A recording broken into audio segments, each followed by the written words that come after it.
Welcome to the Press Box. I'm Ryan Thorburn, joined by Steve Mims. We're getting ready for Oregon's game at Stanford, the game we thought would be for the North Division. Technically, I guess it still is. Oregon, I think, has a 1% chance of winning the Pac-12 right now. A win on Saturday would certainly change that. But how do you see this matchup playing out this year? Obviously, the Ducks have won 3 in a row with a healthy Vernon Adams. Stanford has won 8 in a row since a really flop in their opener at Northwestern. But they're certainly the Pac-12's best chance for a college football playoff team right now. Yeah, I mean, it's not the Stanford-Oregon that we've seen the last 4 years where you knew it was kind of like the division championship game. But credit Oregon for winning 3 in a row and putting themselves in a position where if they win this, they can kind of make it as big as it was the last few years in terms of getting themselves in it. Now, they'd still need Stanford to lose to Cal and for Oregon to beat USC. But if Oregon can win this, they can make it, put themselves in it for at least another week or two and take it down to the final week, whereas it looked like a month ago you figured this would kind of be a game that Oregon needed maybe to try to get into a bowl game. If nothing else, the timing is great for Oregon. They're coming off a really amazing performance against Cal when you consider the defense held Jared Goff, a defense that has struggled near the bottom of the FBS stats and passing defense. They held Goff to only 2 touchdowns, 1 interception, and then the offense with 4 running backs going wild and Vernon Adams kind of running the show. It was a great performance. Yeah, and it kind of goes back to, we saw Washington, obviously they played pretty well.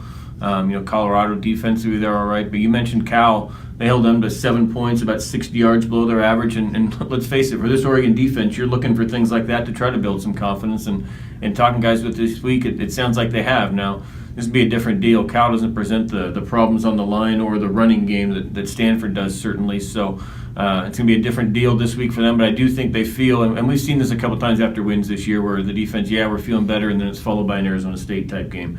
This time, it's going into the biggest game of the year for them, but they do take a sense of confidence, and we'll see what that means against Stanford.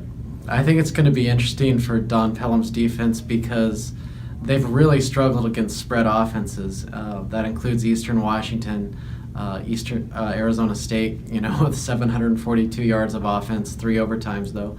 But they pretty much know that Stanford's going to line up extra offensive linemen. They're going to have Hogan under center. They're going to have Christian McCaffrey in the backfield, and they're going to do what Gaffney, or try to do what Gaffney did 2 years ago and just move the chains and grind one out. So I think Oregon, schematically is going to enjoy that. They're probably not going to give up nearly as many big plays, but can they stop Stanford on 4 straight snaps? Yeah, and the big plays may come from McCaffrey. I mean, it may not be like Gaffney where it's 5 yards, 5 yards, 5 yards in the end zone. With McCaffrey, if you miss a tackle or two, it can be 70 yards and he's in the end zone. It's just different than we've seen from Stanford, and particularly the 2 years, 12 and 13, when they knocked Oregon, out of the national title race with the big power game. It's different. Hogan, the first time Oregon's faced him, but he seems a little bit better this year, particularly running more. And I just don't think Oregon's seen an athlete at all like McCaffrey this year.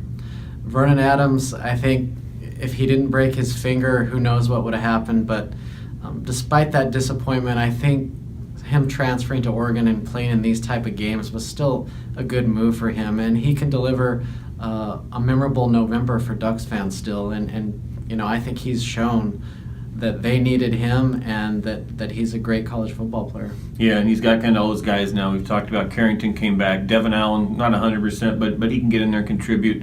Dwayne Stanford has been back. Obviously, the running game, we saw 4 running backs. They're all healthy. The receivers seem to all be healthy. Tight ends are healthy. The line's healthy. It seems like, at least for the offense, this is kind of the time of the year when they've all come back and are all pretty healthy going into this one. Well, it should be interesting. Stanford's a 10-point favorite. I kind of like Oregon to definitely cover that. I'm not saying they're going to win, but I think it's going to be a great game, and we'll talk about it afterwards. Thanks for tuning in.